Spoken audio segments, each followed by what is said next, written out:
मेरा नाम डॉक्टर विभा दुबे है। मैं एसकेजी हॉस्पिटल में शिशु रोग विशेषज्ञ हूँ तथा आईआईटी जोधपुर और एचपीसीएल पचपदरा में विजिटिंग कंसल्टेंट के तौर पर विजिट करती हूँ।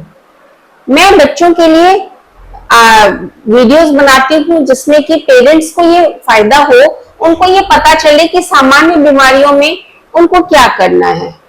आज मैं आपके सामने बच्चों में कॉन्स्टिपेशन या कब्जी की समस्या को लेके वीडियो बनाकर उपस्थित हुई हूँ। आपको अगर ये वीडियो पसंद आता है तो इसको लाइक, शेयर और सब्सक्राइब करें और बेल का आइकन दबाएं। इससे क्या होता है कि मुझे और नए नए वीडियो बनाने के लिए एनकरेजमेंट मिलता है।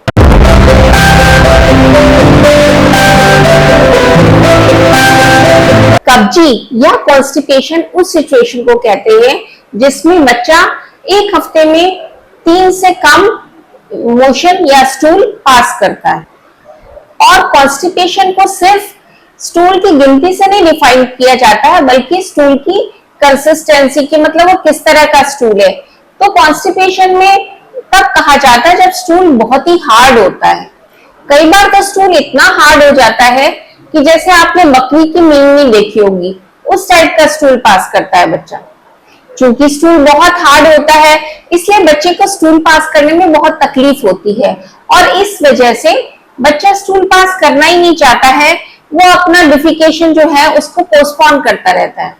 क्योंकि स्टूल बहुत सख्त होता है, बहुत हार्ड होता है, तो वो कई बार पास करते समय थोड़ा सा जो कोलोन की जो दीवारें हैं उसको इंजर कर देता है, तो स्टूल के बगल में थोड़ा सा ब्लड का स्ट्रीक भी दिखाई दे सकता है। अब हम इस पर आते हैं कि कॉन्स्टिपेशन के सिम्टम्स क्या होते हैं। एक तो कि बच्चा स्टूल कम पास कर रहा है, दूसरा चूंकि उसका स्टूल अभी भी पेट में ही रह रहा है तो उसको भूख कम लगती है, वो खाना नहीं चाहता है। और कई बार हल्का सा बच्चे को पेट में दर्द भी रहता है और बच्चा थोड़ा इरिटेबल रहता है। अब हम इस पर आते हैं कि कॉन्स्टिपेशन या कब्जी के कारण क्या होते हैं। एक कारण है कि जो कई बार क्या होता है कि कई पेरेंट्स जो होते हैं वो टॉयलेट ट्रेनिंग के मामले में बहुत स्ट्रिक्ट होते हैं और बहुत छोटे बच्चे में टॉयलेट ट्रेनिंग करवाना चाहते हैं ताकि उनका जीवन आराम से उनके लिए बहुत ये आरामदायक हो जाए। लेकिन ये बच्चों के लिए कई बार साइकोलॉजिकल प्रेशर डालता है और फिर वो अपने स्टूल को अवॉइड करने लग जाता है। दूसरा जो इम्पोर्टेंट कारण है बच्चे का कम पानी पीना। जब बच्चा कम पानी पिएगा तो शरीर को तो पानी की आवश्यकता होती है और स्टूल एक इम्पोर्टेंट सोर्स होता है जहां से बच्चा जो शरीर है वो पानी खींच लेता है और उस वजह से जो स्टूल होता है वो बहुत हार्ड हो जाता है। अगला जो इम्पोर्टेंट चीज है, कारण है, वो फाइबर का कम लेना। बच्चे का ज्यादा डिपेंडेंट फास्ट फूड वगैरह पे होना जिसमें मैदा की मात्रा ज्यादा होती है, रिफाइंड शुगर की मात्रा ज्यादा होती है। फाइबर से क्या होता है कि स्टूल काफी सॉफ्ट होता है। अगर फाइबर कम लेंगे तो स्टूल बहुत हार्ड होता है। और मैंने जैसे एक बताया कि किसी भी हार्ड चीज को नीचे उतरने में दिक्कत होती है। बच्चा बेचारा जोर लगा के कई बार हार्ड स्टूल को निकालने की कोशिश भी करता है, तो उसका जो रेक्टम का एरिया है और एनस का एरिया है वहां पे इंजरी हो जाती है और वो पेनफुल हो जाता है एरिया। उसके बाद क्या होता है, चूंकि वो पेनफुल हो जाता है तो बच्चा अपना इवैक्यूएशन स्टूल जो पास करना उसको पोस्टपोन करने लगता है और इस तरह से एक विशियस साइकिल एस्टैब्लिश हो जाता है। यानी कि हार्ड स्टूल जिसकी वजह से इंजरी होती है और इंजरी की वजह से बच्चा पोस्टपोन करता है और फिर कॉन्स्टिपेशन इस तरह से बढ़ता जाता है। ये जो मैंने ऊपर बताया ये सबसे कॉमनेस्ट कारण है कॉन्स्टिपेशन के, लेकिन बहुत कुछ रेयर कारण भी होते हैं। कुछ बीमारियों की वजह से भी बच्चा कॉन्स्टिपेटेड रहता है। एक इंपॉर्टेंट डिजीज है जिसका नाम है हिर्शस्प्रंग्स डिजीज। बहुत ही अनकॉमन है, इसलिए आपको बहुत ज्यादा इसके बारे में सोचने की जरूरत नहीं है और चूंकि मैं मेंशन कर रही हूँ तो कर देना चाहिए। उसमें क्या होता है कि बच्चा कॉन्स्टिपेटेड रहता है, लेकिन वो सिर्फ कॉन्स्टिपेटेड नहीं रहेगा, उसके साथ और भी सिम्टम्स होंगे। बच्चा इतना हेल्दी नहीं दिखेगा, अजीब सा वीक सा बच्चा होगा और उसका पेट बहुत निकला हुआ होगा। कई बार हम ऊपर से उसके बाउल दिखाई नहीं देते क्योंकि वो बहुत ज्यादा डायलेटेड हो जाता है। हाइपोथायरॉयडिज्म एक इंपॉर्टेंट कारण है कॉन्स्टिपेशन का, लेकिन इसमें भी हेल्दी लुकिंग बच्चा नहीं होगा।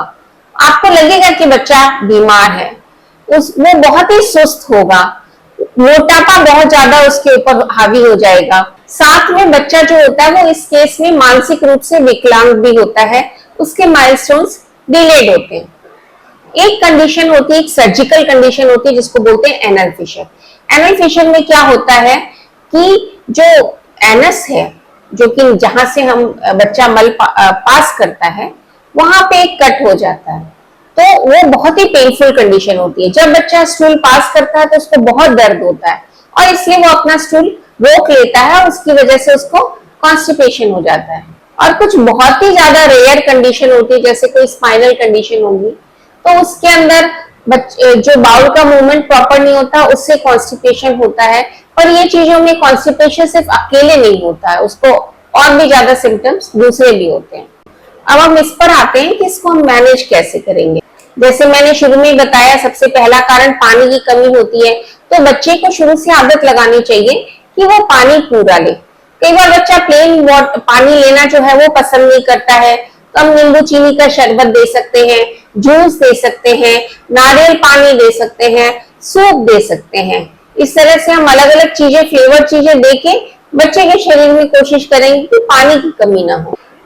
फाइबर का ज्यादा इंटेक से भी कॉन्स्टिपेशन नहीं होता है, जैसे कि बच्चे को फ्रूट्स ज्यादा दे, सैलेड ज्यादा दे या सीरियल ज्यादा दे। तो पानी देने से और हाई फाइबर डाइट देने से स्टूल सॉफ्ट होता है और बच्चा कॉन्स्टिपेशन की समस्या से ग्रसित नहीं हो। पेरेंट्स जो होते हैं उनको टॉयलेट ट्रेनिंग के लिए बहुत फसी नहीं होना चाहिए, बच्चे को बहुत फोर्स नहीं करना चाहिए। अगर बच्चा नहीं बैठना चाह रहा तो ठीक है, कभी कभार बच्चे ने एक आध बार कपड़ों में पॉटी कर दी तो ठीक है, आप उसको इजी लीजिए और उसके लिए बच्चे को पनिश कभी मत दीजिए, करिए। बच्चे को एक कंफर्टेबल टॉयलेट सीट लाके देना चाहिए और बच्चे को बिठाना चाहिए। और खास तौर से बच्चा जब खाना खाए उसके बाद एक बार बच्चे को बिठा देना चाहिए। उससे क्या होता है कि गैस्ट्रोकोलिक रिफ्लेक्स बोलते हैं, जब पेट में खाना जाता है तो हमारा जो कोलन होता है वो एक्टिव हो जाता है और उस वक्त स्टूल पास करने की पॉसिबिलिटी होती है। बच्चा आराम से बैठा रहे। अगर बच्चे ने कोशिश भी की, स्टूल पास नहीं किया, तो आप उसको कोई रिवॉर्ड दीजिए, जैसे उसके फेवरेट कोई खाना या उसका एक कोई फेवरेट कुछ भी बुक या कोई टॉय छोटा मोटा आप दे सकते हैं।